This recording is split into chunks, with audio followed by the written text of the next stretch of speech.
പാച്ചി കിച്ചണിലേക്ക് ഏവർക്കും സ്വാഗതം.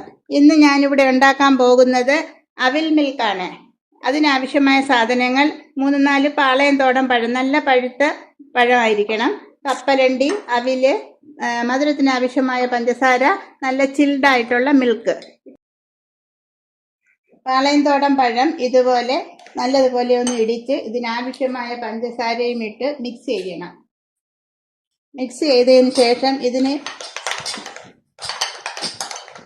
ഇതിലേക്ക് നല്ല ചിൽഡായിട്ടുള്ള മിൽക്ക് ഒഴിക്കണം.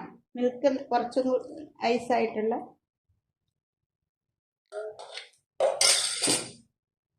ശേഷം ഇത് രണ്ടും കൂടി മിക്സ് ചെയ്യണം. പാലും പഞ്ചസാരയും പഴവും കൂടി മിക്സാക്കി അതിലേക്ക് അവിലിടണം.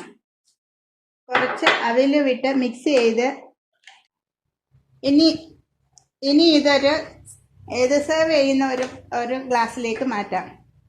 ആദ്യം കുറച്ച് കപ്പലണ്ടി ഇതിൻ്റെ അടിയിലേക്ക് ഇടണം. ശേഷം ഈ മിക്സ് ഇതിലേക്ക് ഒഴിക്കണം.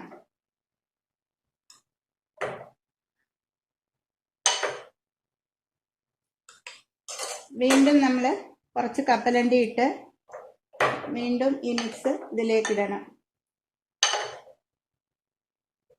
ശേഷം ഇതിനെ കപ്പലണ്ടിയും അവിലും ഉപയോഗിച്ച് നമുക്ക് ഡെക്കറേറ്റ് ചെയ്യാം. സ്വാദിഷ്ടമായ അവിൽ മിൽക്ക് തയ്യാർ. ഈ റെസിപ്പി ഇഷ്ടമായെങ്കിൽ ലൈക്ക് ചെയ്യുക, ഷെയർ ചെയ്യുക, സബ്സ്ക്രൈബ് ചെയ്യുക. Thank you.